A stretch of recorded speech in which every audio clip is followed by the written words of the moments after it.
साथियों, यह किसी से छुपा नहीं है कि भारत कई सालों से दुनिया के सबसे बड़े डिफेंस डिफेंस इंपोर्टर्स में एक प्रमुख देश रहा है।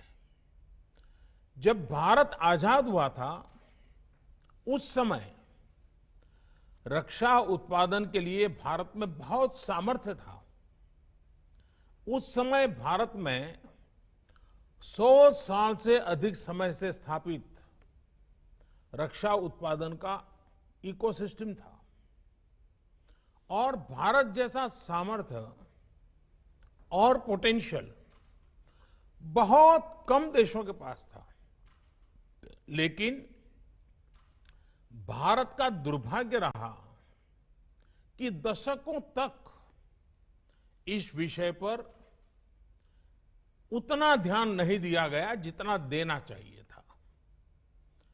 एक प्रकार से ये रूटीन एक्सरसाइज बन गया, कोई गंभीर प्रयास नहीं किए गए और हमारे बाद में शुरुआत करने वाले अनेक देश भी पिछले 50 साल में हमसे बहुत आगे निकल गए।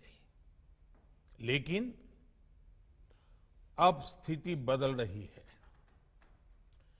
पिछले कुछ वर्षों में आपने अनुभव किया होगा कि हमारा प्रयास इस सेक्टर से जुड़ी सभी बेड़ियां तोड़ने का एक निरंतर प्रयास है। हमारा उद्देश्य है कि भारतीय में मैन्युफैक्चरिंग बढ़े, नई टेक्नोलॉजीज का भारत में ही विकास हो और प्राइवेट सेक्टर का इस विशेष क्षेत्र में अधिकतम विस्तार हो। और इसके लिए लाइसेंसिंग प्रक्रिया में सुधार, लेवल प्लेइंग फील्ड की तैयारी,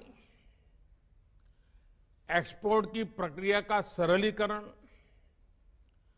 ऑफसेट के प्रावधानों में सुधार, ऐसे अनेक कदम उठाए गए हैं।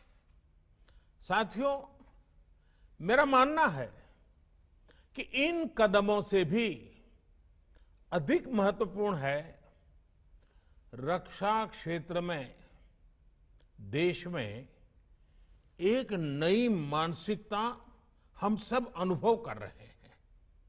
एक नई मानसिकता का जन्म हुआ है। आधुनिक और आत्मनिर्भर भारत के निर्माण के लिए रक्षा क्षेत्र में आत्मविश्वास की भावना अनिवार्य है।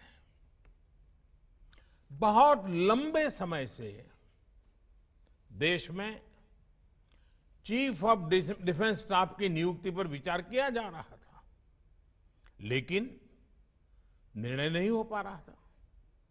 यह निर्णय नए भारत के आत्मविश्वास का प्रतीक है। बहुत लंबे समय तक रक्षा उत्पादन में विदेशी निवेश की अनुमति नहीं थी। श्रद्धेय अटल जी की सरकार के समय यह नई पहल की शुरुआत हुई थी। हमारी सरकार आने के बाद इसमें और सुधार किए गए और अब पहली बार इस सेक्टर में 74% तक एफडीआई ऑटोमेटिक रूट से आने का रास्ता खोला जा रहा है। यह नए भारत के आत्मविश्वास का परिणाम है। दशकों से ऑर्डिनेंस कारखानों के सरकारी विभागों की तरह ही चलाया जा रहा था। एक सीमित विजन के कारण देश का नुकसान तो हुआ ही, वहां जो काम करने वाले लोग थे, जिनके पास टैलेंट थी, कमिटमेंट था, मेहनती थे, ये हमारा बहुत ही अनुभव से संपन्न हमारा जो मेहनत करने वाला श्रमिक वर्ग वहां जो है, उनका तो बहुत नुकसान हुआ। जिस सेक्टर में करोड़ों लोगों के रोजगार के अवसर बन सकते थे, उसका इकोसिस्टम बहुत ही सीमित रहा। अब ऑर्डिनेंस कारखानों का कॉरपोरेटाइजेशन करने की दिशा में हम आगे बढ़ रहे हैं। इस प्रक्रिया के पूरा होने पर श्रमिकों और सेना दोनों को बल मिलेगा। यह नए भारत के आत्मविश्वास का प्रमाण है। साथियों, रक्षा उत्पादन में आत्मनिर्भरता को लेकर हमारा कमिटमेंट सिर्फ बातचीत में या फिर